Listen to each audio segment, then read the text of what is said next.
You get some wonderful gels that you can mix with acrylic paint, and they can give you some very special effects. So I'm going to be showing you a very brief description of how to use Impasto gel.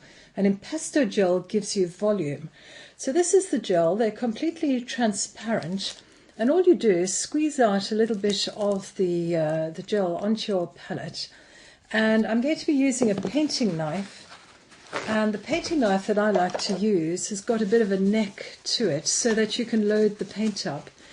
Ordinary acrylic doesn't give you much volume, so if you take your acrylics and mix them together and then add some Impasto gel to it, it doesn't add white paint. All it does, it increases the volume of the paint.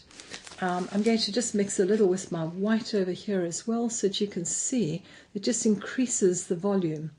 And the beauty of working with a knife is that, of course, you can load your painting knife up, and then when you put it down, it stands out above the surface of the paper or the canvas that you're working on, and it gives you a lovely, lovely textural effect.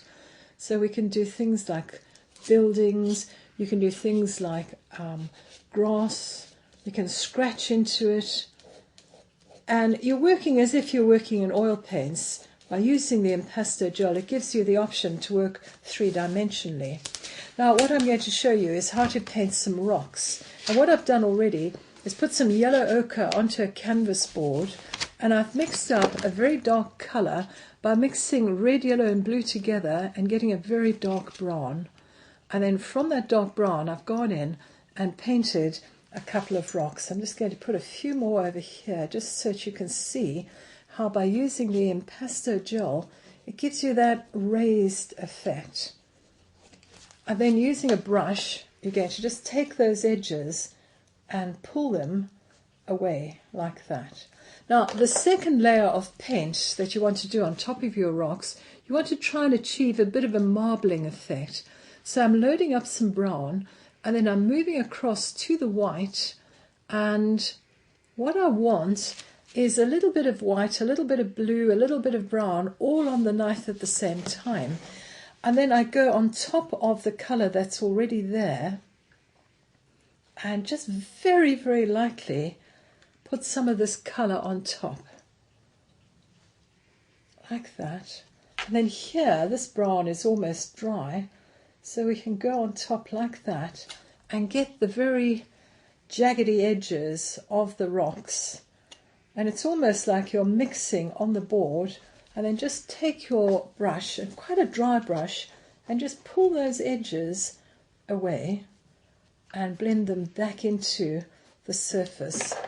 Another thing you can do is, of course, do a little bit of reflection in the water now by just pulling the edge like that. Very briefly, quite a dry brush effect. Just pull this a little bit like that.